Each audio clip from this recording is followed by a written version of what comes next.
What's going on, y'all? It's JD Pickell with On 3. Today on the Hard Count, we're going to be taking a pulse of the Auburn Tigers program.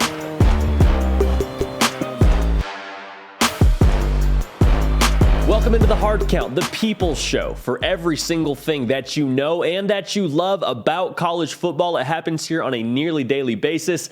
Nick Brake doing the heavy lifting. You can help drive the show at my Twitter page at JD Pickell. We're going to take our Pulse of the Program series to Auburn, Alabama to see what's going on with the Tigers and communicate what's going on with the Tigers down there in Auburn.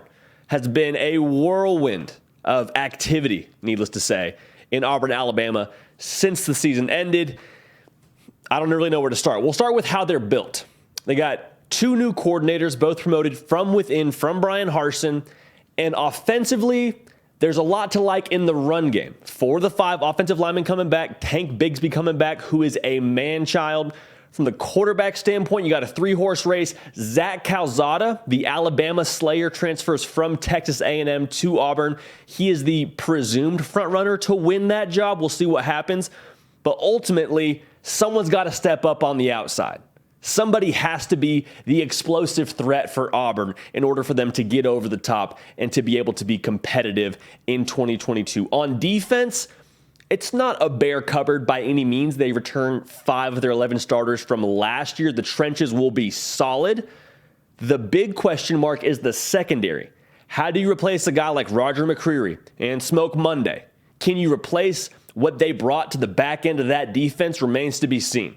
So that's what they have under the hood. There's cause for optimism as a whole. I think the best way to explain the pulse internally is bought in. There is a lot of belief within that locker room. A lot of people forget they were someone going down in bounds, Tank Bigsby going down in bounds, away from beating Alabama. If Auburn beats Alabama in the Iron Bowl, how differently are we talking about the Tigers? I mean, legitimately, I think we talk about them with a whole different tone if they're able to beat Alabama in the final game of their regular season. Now, have to talk about it. The elephant in the room. Bryan Harsin was, in a lot of ways, tried to be pushed out by the boosters, which is kind of our next piece we got to talk about. The boosters right now in Auburn, Alabama, have probably too much pull. They have way too much say in what goes on. And so from my understanding, after talking to people closer to that program, Bryan Harsin has a lot of conviction, which is a good thing. It's a very good thing. But when boosters want to have say in a program and your coach doesn't want to budge, your coach doesn't want to bend the knee, it's like oil and water. They don't mix, okay?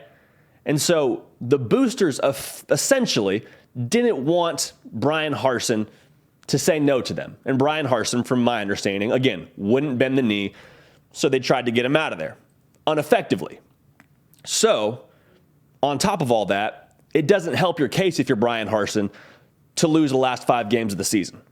Because besides that, Auburn was looking pretty solid at one point in the year, then they lost the last 5, and then that gave the boosters all the ammunition they needed to try and get them out. So that's where we stand from a booster and coach standpoint. Now, talk about the fan base. The fan base just wants everybody to be on the same page. The fan base just wants everybody to stay in their lane. Because for them, obviously there's expectations. Anytime you put on that AU on your helmet and you get ready to go play on a fall Saturday, there's expectations to win. However, they're not unrealistic. Nobody is expecting Auburn to go win the SEC and do all these unrealistic things. They're reasonable in Auburn, Alabama. Right now, they just want everybody to do their job. They want boosters to boost, coaches to coach, players to play, and fans to root. And right now, it feels like there's kind of a musical chairs with what everybody's job title is. Everybody wants to do different things. Boosters want to coach. That's really the only musical chairs we're playing here.